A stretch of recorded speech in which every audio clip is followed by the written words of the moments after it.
পৃথিবীতে একজন মানুষই শুধু জানতেন যে তিনি পৃথিবীতে কতদিন বাঁচবেন, সেটা হচ্ছে সাইয়েদনা আদম আলাইহিস সালাম। ওনাকে বলে দেওয়া হয়েছিল উমরুকা আলফু সানা, তুমি পৃথিবীতে বাঁচবে 1000 বছর।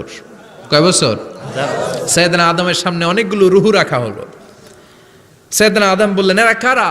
আল্লাহ বললেন, এরা হচ্ছে নাসালুক, তোমার বংশধর, পৃথিবীতে তোমার পর এরা পৃথিবীতে আসবে। সাইয়েদনা আদম বললেন, আল্লাহ ওই যে একটা রুহু দেখা যায়, এটার নাম কি? আল্লাহ বললেন, হাদা ইবনুকা দাউদ, এটা তোমার ছেলে দাউদ, সে দুনিয়াতে নবী হয়ে আসবে, তার ছেলে সুলাইমানও নবী হয়ে আসবে।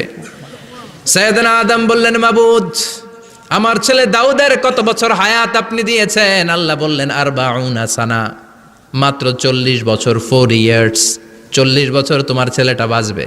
ও আল্লাহ, আমি বাঁচবো কয় বছর? তুমি বাঁচবা 1000 বছর। সুবহানাল্লাহ। সাইয়েদনা আদম বললেন, মাবুদ, এত ফুটফুটে সুন্দর আমার ছেলে দাউদ, মাত্র 40 বছর দিলেন কেন? জিদ মিন উমরিহি, বাড়ায়া দেন। কি করেন? সুপারিশ করতেছে পোলার লাইগা। কে? বাবা।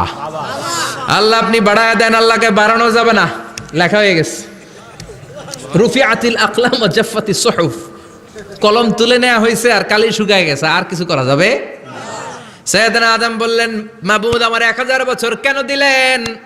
আমার এই সুন্দর ফুটফুটে ছেলেটারে মাত্র শুধুমাত্র 40 বছর কেন দিলেন? ও মাবুদ, আমার 1000 বছরের দরকার নাই, আমার 1000 বছর থেকে 60 বছর আমি আমার ছেলেরে দিয়ে দিলাম।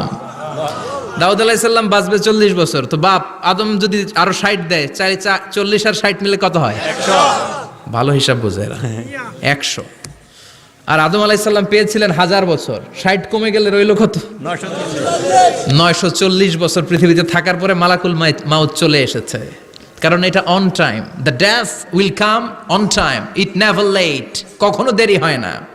আল্লাহ বললেন, লিকুল্লি উম্মাতিন আজালুন ফাইযা জাআ আজালুহুম লা ইস্তাখিরুনা সাআতান ওয়ালা ইস্তাকদিমুন। মৃত্যুর একটা নির্ধারিত সময় আমি বেঁধে দিয়েছি, অন টাইম, অন টাইমেই চলে আসে, 1 সেকেন্ড আগেও আসবে না, 1 সেকেন্ড পরেও আসবে না। 940 বছর বয়সে মালাকুল মাউত এসে হাজির, এসে বলল, জিইতু আন আকবাদা রূহাক, রূহ কবজ করতে আসছি। আদম আলাইহিস সালাম বললেন, রূহ কবজ করতে আসছো মানে? আমি বাঁচবো তো 1000 বছর। কয় বছর? মালাকুল মাউত বললেন, না না, ওই যে আগের কথা স্মরণ করেন, আপনি 60 বছর দিয়ে দিয়েছিলেন। কয় না, আমি দেই নাই, আমি আরো বাঁচুম, আরো 60 বছর পাওনা আছি, আমি দেই নাই। মালাকুল মাউত বললেন, আপনি দিয়েছেন? আদম বলে, দেই নাই। মালাকুল মাউত বলে, আল্লাহ ঘটনা দেখেন, দিয়া কয় দেই নাই। আল্লাহ কয়, থাক, কথা কইস না, আয়া পর। সুবহানাল্লাহ পড়েন। নাসিয়া আদম ফানাসিয়া বানু, ভুলে গেছেন উনি। আমরা ভুলে যাই, আমরা খেয়ে বলছি খাই নাই, নিছিলাম পকেটে, কয় নেই নাই। এরকম ডাকাইত আছে না নাই? নাসিয়া আদম ফানাসিয়া বানু, বিশ্বনবী বললেন, আদম ভুলেছে তো তার সন্তানরাও ভুলে যায়। জাহাদা আদম ফাজাহাদা যুররিয়াতু, আদম অস্বীকার করেছে, তার সন্তানরাও অস্বীকার করে। সেদিন থেকে আল কিতাব ওয়া শুহুদ, মানে লিখে রাখার সিস্টেম আর সাক্ষীর সিস্টেম চালু হয়েছে। সুবহানাল্লাহ পড়েন। সুবহানাল্লাহ।